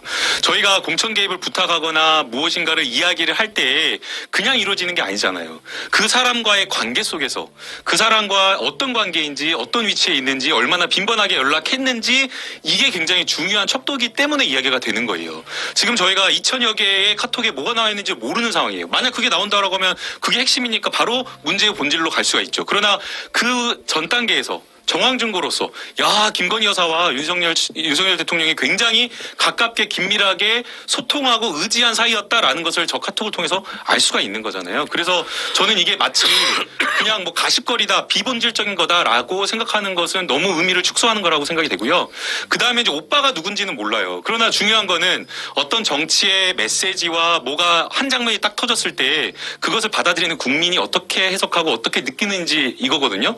지금 윤석열 대통령 국정 난맥상 모든 것 개혁이라고 하는 것 정책이라고 펼치는 것 다 엉망으로 만들고 있어요. 정상적인 국가 시스템을 다 엉망으로 만들고 있거든요. 무능한 정권으로 평가를 하고 있어요. 그런 상황에서 아는 게 뭐가 있다라고 우리 오빠가 이러니까 바로 국민들은 연결 어떻게 지어요? 윤석열 대통령이 오빠라고 보는 거예요. 아는 게 없다. 거기에 더해서 이명수 기자와 김건희 여사가 7시간 동안 또 통화한 거 있잖아요. 거기서도 방구나 뿡뿡 끼고 그거는 가짜 뉴스입니다. 아니 그러니까 그런 표현을 쓴 적이 없어요. 그건 제가 확인했어요. 싸워라. 네, 근데 네. 오늘 또 제목이 그렇게 나오던데 장희찬 평론가고 그러니까 그거는 잘못된 게 아무튼 거기서도 제가 좀 이따 설명해 드릴게요. 거기서도 역시나 마찬가지로 대통령을 굉장히 정치적으로 뭐 정치뿐만 아니라 사회 전반에 대해서 상식이 없는 사람으로 김건희 여사가 이야기를 하고 있잖아요. 그러니까 그런 것들이 무능한 어떤 국정 운영과 연관지어 생각하다 보니까 오빠 저게 터져 나왔을 때 윤석열 대통령 떠올리는 거예요. 자, 우리 예. 캡처를 한번 좀 보여주세요. 김건희 여사랑 나왔다는 그 카카오톡 캡처. 아까 있었죠. 네, 이 캡처, 그러니까 사실 원래 명태균 씨가 올린 그 캡처는 그 카카오톡 캡처 사진을 다른 카메라로 찍어서 올린 듯한 그 내용이었는데 이긴 최고는 이거 보시고 무슨 생각이 들었어요? 아니 근데 뭐 요즘 이뤄지는 정황과 문맥상으로는 저 오빠는 윤석열 대통령이 맞죠. 근데 문제는 명태균 씨도 저 오빠가 지금 친오빠라고 갑자기 뭔가 입장을 번복해가지고 밝혔고 대통령실도 그렇게 한 걸 보면은 친오빠라고 가정했을 때 친오빠라고 하면 더 문제가 되는 건 아닙니까? 아니 만약에 저 상황이 저 카톡에서 나온 오빠가 친오빠가 맞아요. 그 친오빠라고 하는 거는 지난 대선 때부터 어떤 역할을 했다고 하는 그 김진우 씨를 얘기하는 것 같아요. 그럼 김진우 씨와 저렇게 카톡을 나눠가지고 김건희 여사랑 이런저런 국정에 개입한다거나 공적 권한에 어떤 이런저런 참견을 했다. 그러면 더 문제인 거 아니에요? 이른바 패밀리 비즈니스에 대한 실현인 거고 정말 뭐 심우정 검찰총장과 동문이라고 하는 계속해서 오빠라고 하는 사람의 어떤 국정 개입의 의혹을 좀 더 실체적으로 증명해주는 꼴이기 때문에 친오빠여도 윤석열 대통령이어도 둘 다 문제인데 이걸 왜 갑자기 급작스럽게 저렇게 친오빠라고 얘기하면서 이상한 해명을 하고 있나. 이제 칠불사 끝났다고 동맹이 좀 깨지는 거 같아요. 아니야. 여기서 좀 배신감 느껴지는데 내가 칠불사 얼마나 많이 도와줬어. 아니 형님, 근데 그 내가 동맹이 공매에 얼마나 도와줬어 내가. 그 동맹은 이미 깨진 게 뭐냐면 이준석 의원이 당장에 나는 오빠라고 말하는 걸 들은 적이 있다라고 얘기를 한 그 선언을 하면서부터 개혁신당과의 어떤 그 동맹의 균열은 깨진 거 아닙니까? 아니, 일단 이준석 대표가 자기는 다른 오빠를 모른다. 라고 얘기를 했어요.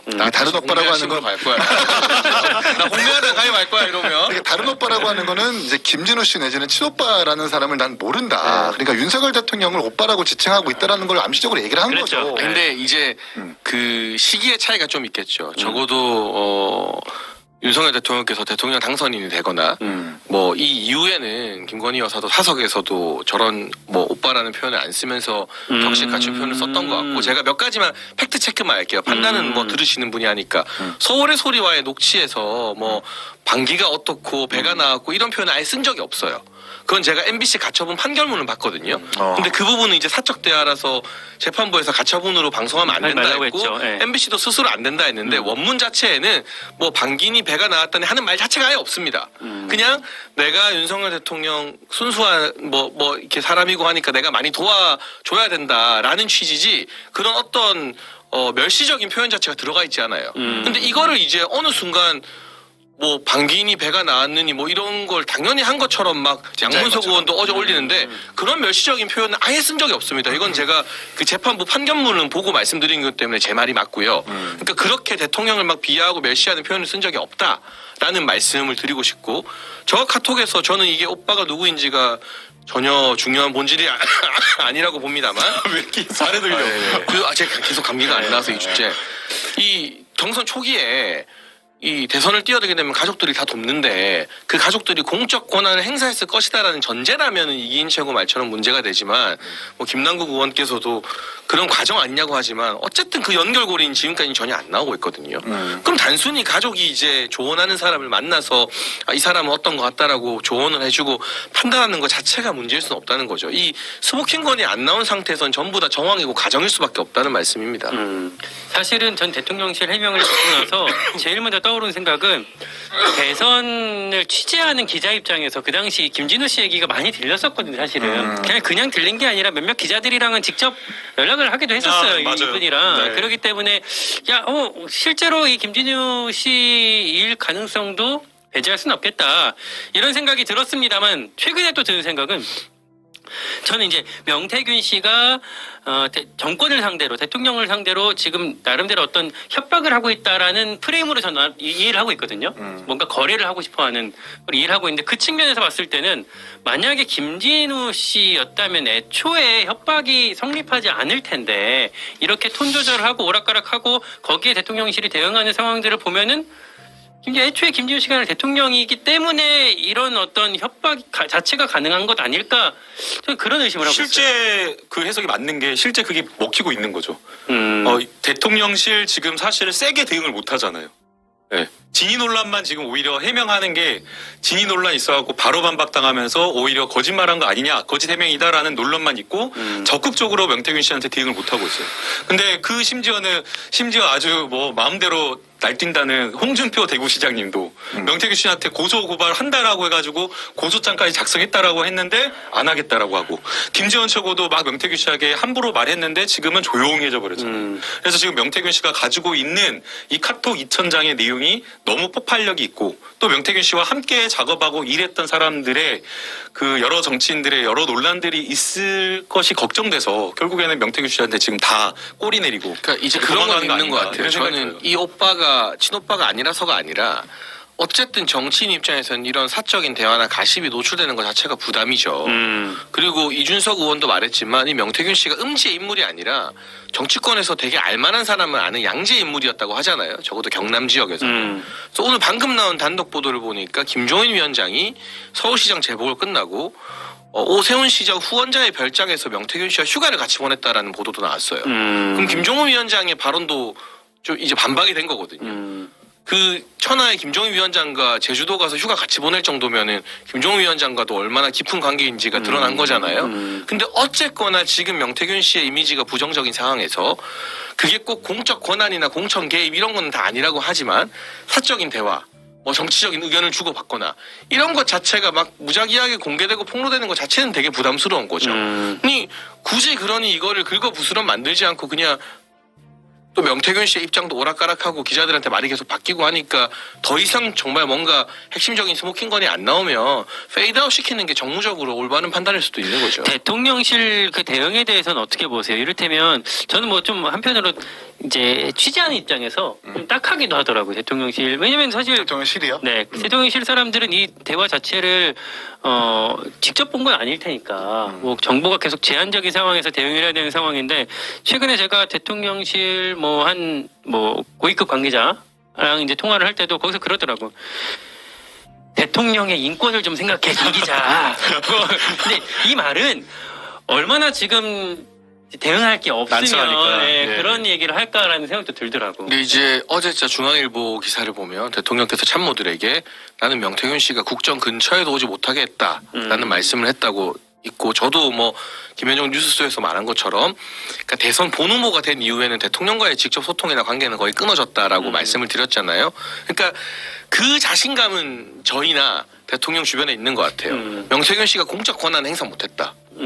뭐 대통령이 되고 나서 이 사람이 대통령 권한을 빌려서 뭔가 인사를 하거나 뭐 연설문을 공천에 고치지 개입하거나 못했다. 뭐 그런 공적 권한은 없었다. 네. 그 자신감은 저희한테 다 있어요. 그러니까 저희는 본질은 그거라고 보는 거거든요.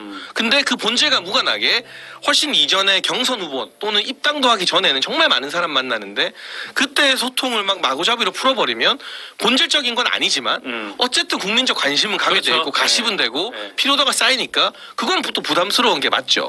그렇기 때문에 더더욱 이게 본질이 뭐냐, 지금 있을 것이다라고 말씀하지만 없는 이상 공적 권한 개입이 없다면 그게 본질 아니냐는 말씀. 아니 저도 이제 명태균 씨를 옹호하는 건 아니지만 지금 명태균 씨의 첫 출발 의혹이 그 이제 공천 개입 의혹이었단 말이에요. 근데 공천 개입 의혹은 지금 온데간데 없어졌어요.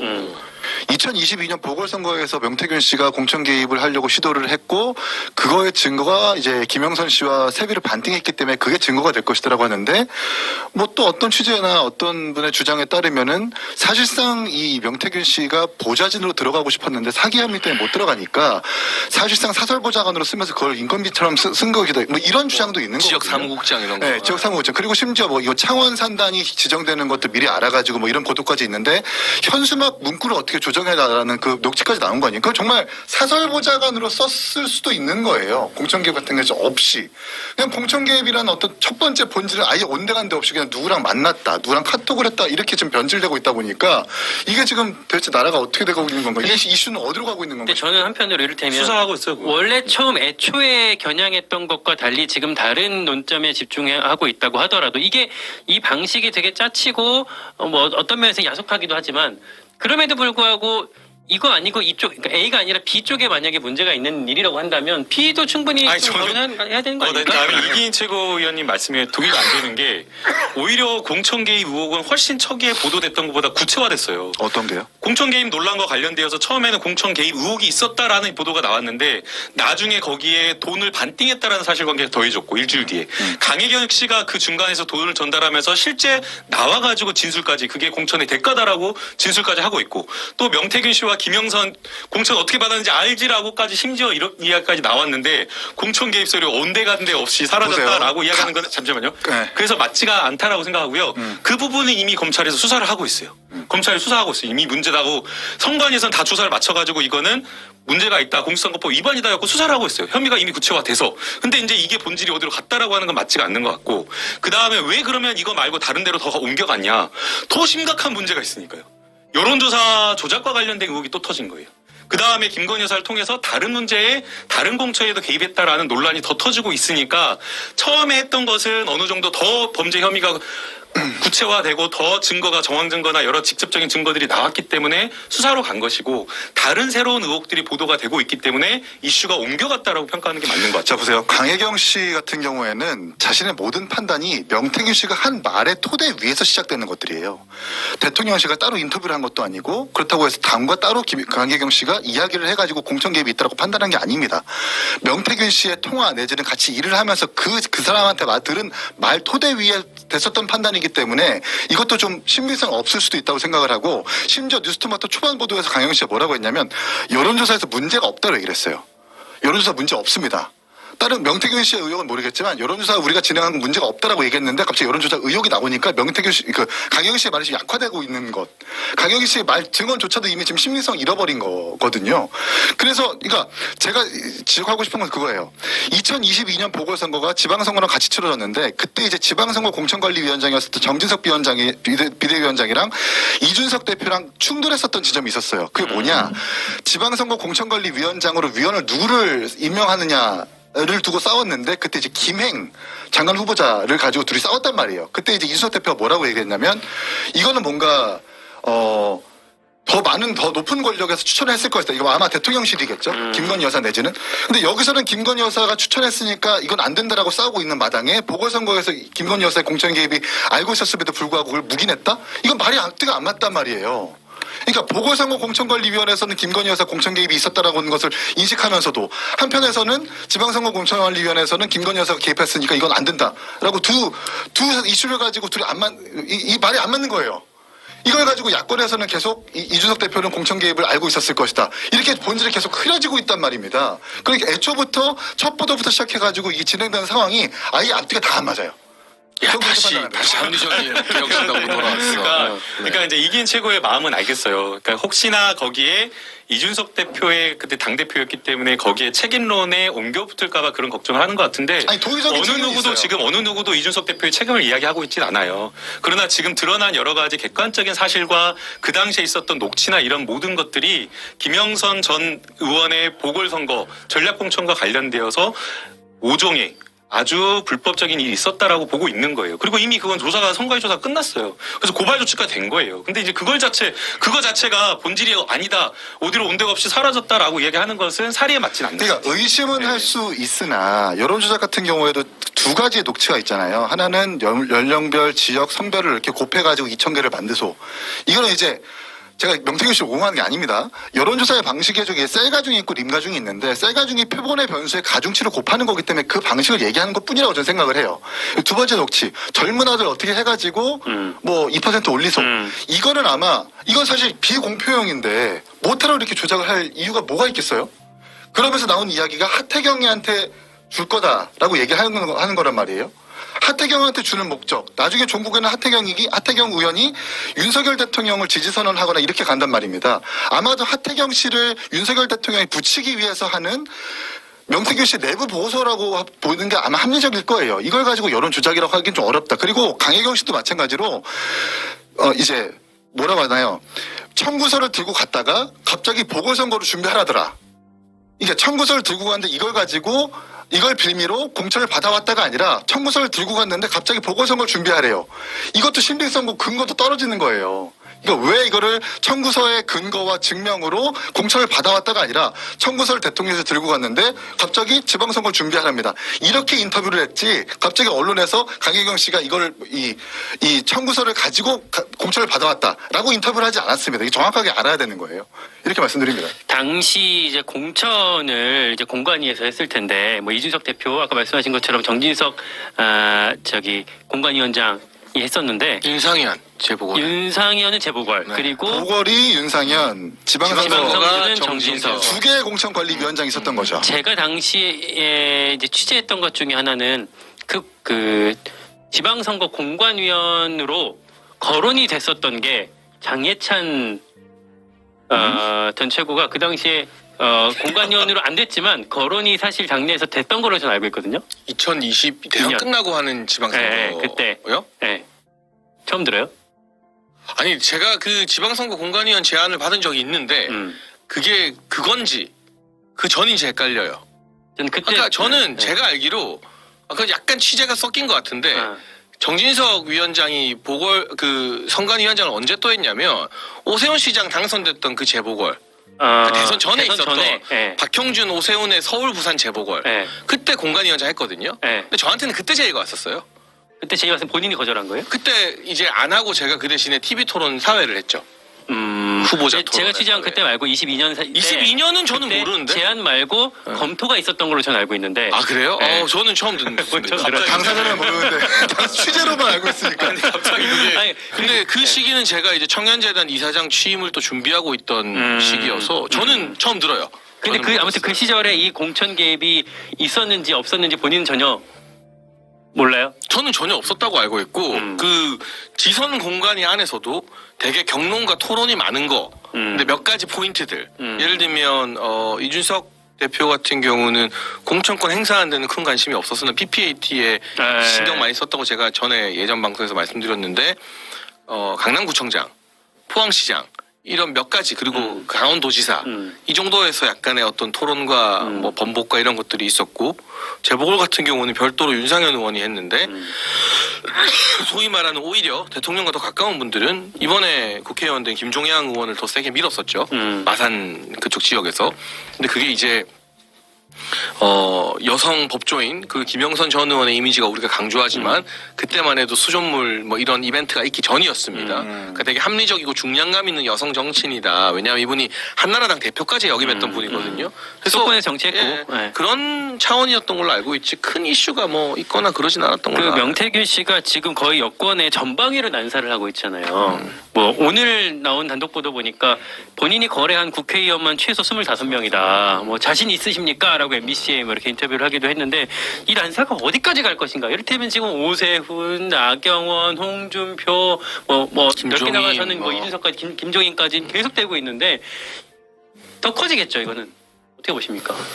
제가 볼 땐 다음 지방선거까지 갈 것 같아요. 왜냐하면 다음 지방선거? 민주당이 이 이슈를 물지 않을 수 없죠.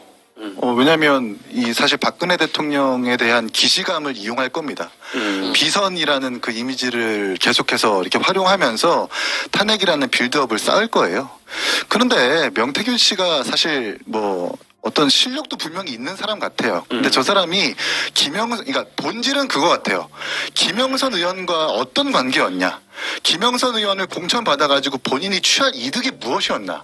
이게 지금 밝혀져야 이 실타래가 풀릴 것 같아요. 근데 계속해서 그냥 여권 관계자들과 관계를 맺었다라는 뉴스만 계속 보도되는 건 공천 개입 이슈도 집중하지 못하고 그렇다고 해서 그냥 뭐 뉴스도 그냥 화장성세 뭐 시간만 보내는 그렇게 계속 뭐 허공세월만 이렇게 시간만 보낼 것 같다는 생각이 듭니다. 그러니까 뭔가를 기대하는 분들한테는 김 빠지고 죄송한 이야기인지 모르겠습니다만 제가 계속 강조하는 거 그리고 이기인 최고도 동의하는 게 그 뭔가 어쨌든 관계가 깊고 여권의 주요 인사들과 뭘 많이 한 건 알겠는데 이 사람이 부당하게 공적으로 뭘 개입했다는 스모킹 건은 아직까지 안 나오고 있거든요. 그리고 본인도 그런 부분에 대해서는 내가 여당에서 여권에서 역할을 많이 했다는 걸 인정받고 싶은 거지 내가 부당하게 공천 개입을 했다 누구 부탁으로 뭘 했다 이런 이야기는 전혀 안 하고 선을 긋고 있잖아요. 그러니까 그 스모킹 건이 나오지 않는 한 이게 한참 한 달 떠들썩하고 지나갔을 때 그냥 정치권의 가십성 해프닝으로 끝나고 되게 허탈해질 가능성이 저는 되게 크다고 없다고 봐요. 그러니까 몇 가지 뭐 카톡이 더 공개되거나 누구와의 관계가 나오거나 하면서 명태균말 단독이 뭐 다음 주까지는 조금 더 나올 수 있겠지만 핵심은 공적 권한이 개입됐느냐. 그 스모킹건이 나올 것 같다는 건 희망이 섞인 바람인 거고 그게 안 나오면 그냥 떠들썩했던 해프닝으로 끝날 가능성이 전 되게 높다고 보고 오늘도 방금 확인해 보니까 이분이 MBC에다가 카톡에 그 오빠는 김건희 여사 친오빠가 맞다. 내가 언론을 골탕 먹인 것이다. 방금 그 단독이 또 떠요. 그러니까 이런 분위기라면 뭔가 결정적인 스모킹건 이제 야권에서 기대하는 그런 것들이 나올 확률은 대단히 낮다고 봅니다. 제가 보는 명태균 씨는 약간 이런 느낌인 것 같아요. 정치인들이랑 어떤 논쟁이나 그 자기를 향한 공격이 들어왔을 때 아니면 혹은 본인한테 좀 꺼림직한 그 정치인이 등장했을 때 그 정치인의 약간 입을 막게 하는 수단처럼 아 뭐 오세훈 내 앞에서 뭘 울었다, 뭐 나경원 뭐 나한테 와갖고 뭐 한참 얘기를 했다 뭐 이런 식으로 뭐 천하람 홍매화를 심었다 이런 식으로 약간 그 사람한테 살짝 이슈를 전환시키면서 그 사람 입을 막게 하는 그런 방식을 자꾸 구사하는 거 아닌가 하는 생각도 들던데. 네, 입을 막는데 그 입을 막는 논쟁에서 정치인들이 다 꼬리를 내리잖아요. 그 다음에 다 그 사실이 아니라고 부인했던 심지어는 그 뭐 활약을 했다라고 하는 김종인 비대위원장도 뭐 명태균하고 친하지 않다라는 식으로 해명을 했는데 사기꾼이다를 약간 식으로 했는데 상중이라고 올리고 그 뒤에 나온 보도는 명태균 씨가 굉장히 가깝게 휴가를 보내고 그 다음에 명태균 씨가 오늘 나온 단독은 또 여론조사나 이런 것들을 해가지고 김종인 최고한테 김대균 비대위원한테 보고까지 했다.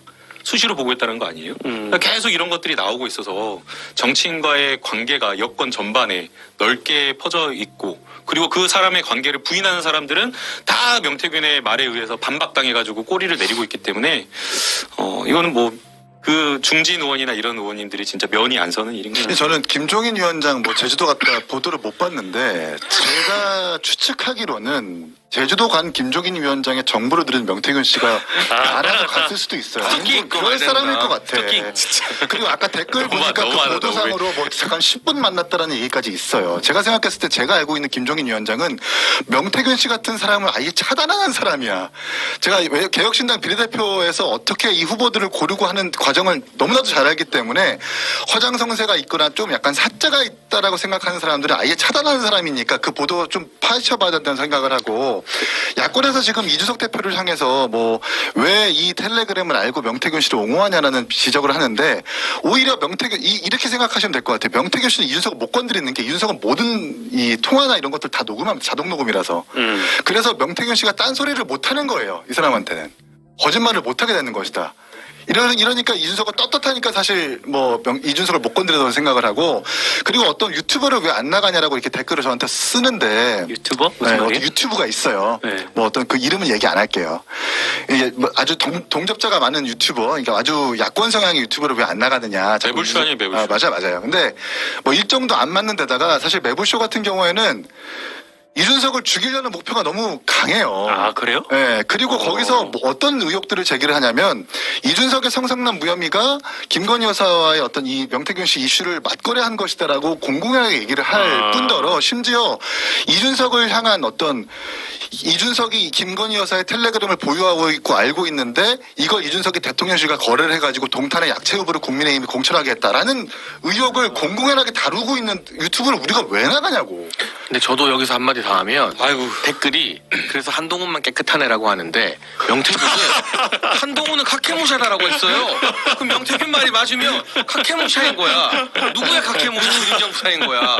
뭘 깨끗하게 뭘 깨끗해. 그런 식으로 따지면. 아니 근데 이긴 최고 거기에 매불쇼에 그 뭐 이슈가 있는 아니 거예요? 섭외가 들어왔는데 일정이 안 맞는다고 했는데 아니 저는 근데 이준석이 아니라 왜 이기인을 나오라는 거예요? 거기서? 뭐 저를 섭외하고 싶대요. 제가 왜냐면 그때 이 홍매와 관련해 가지고 엄정 대응하겠다고 하니까 본인들이 직접 찔려가지고 이기인 최고가 그 이준석 의원을 실드 치고 이렇게 하는 건 좋은데 별로 좋진 않아 보여요. 좋은데 처음에 별로 좋지 않다는 건 처음에 무슨 이슈가 말이죠? 터졌을 때 좋은데 좋지 않아요. 처음에 이슈가 터졌을 때 그 이슈가 터졌을 때 이준석 대표 솔직하지 않았어요.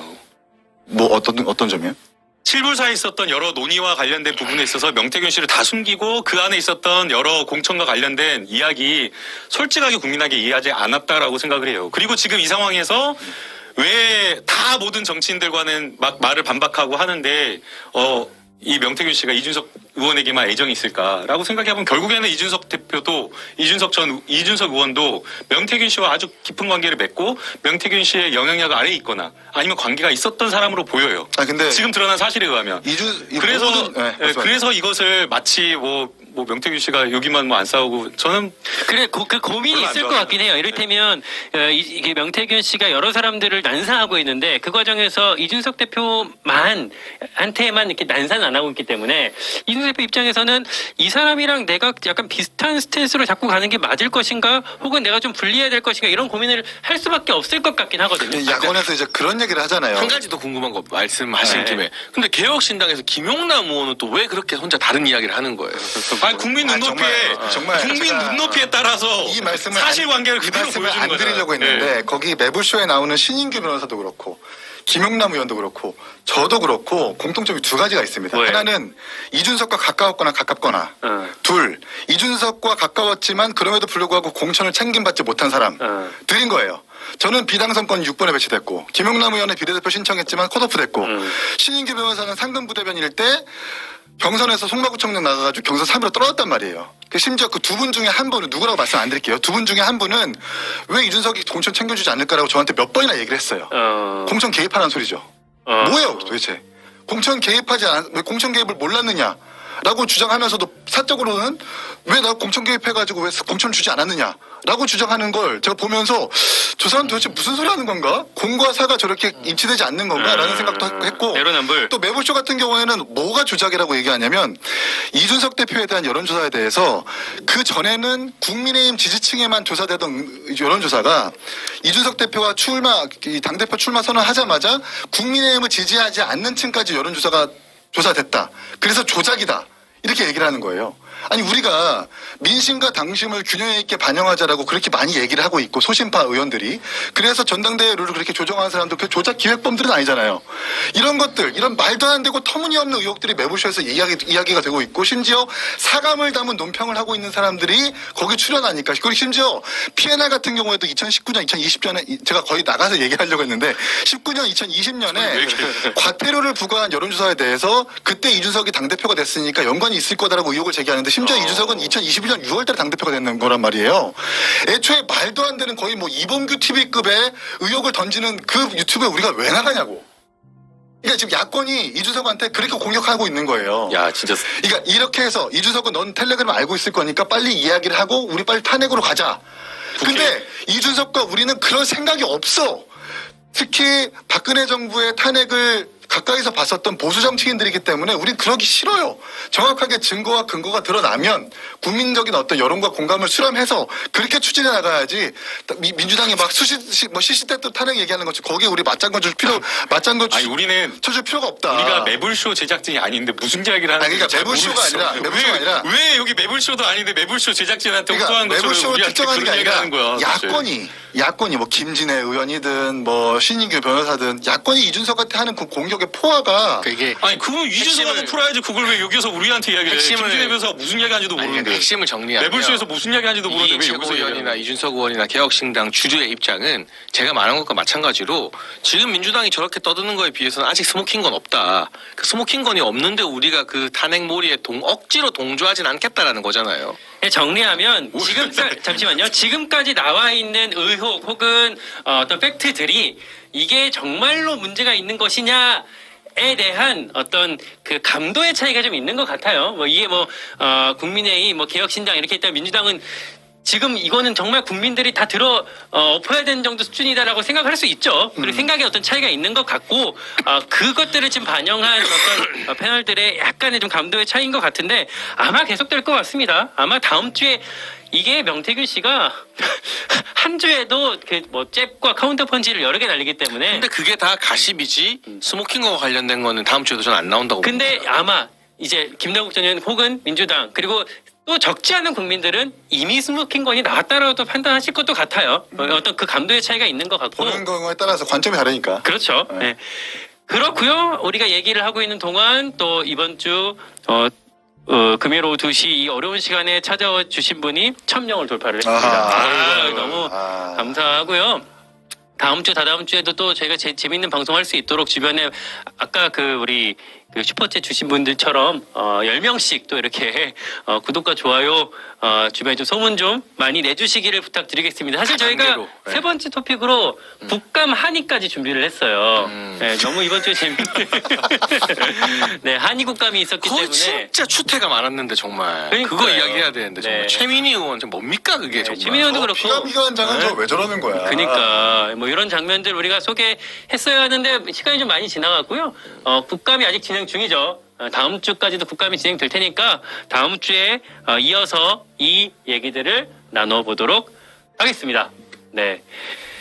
예, 3시 32분. 뭐 너무 저는 지지율 대책에 보다 보면은 순삭이야 시간이.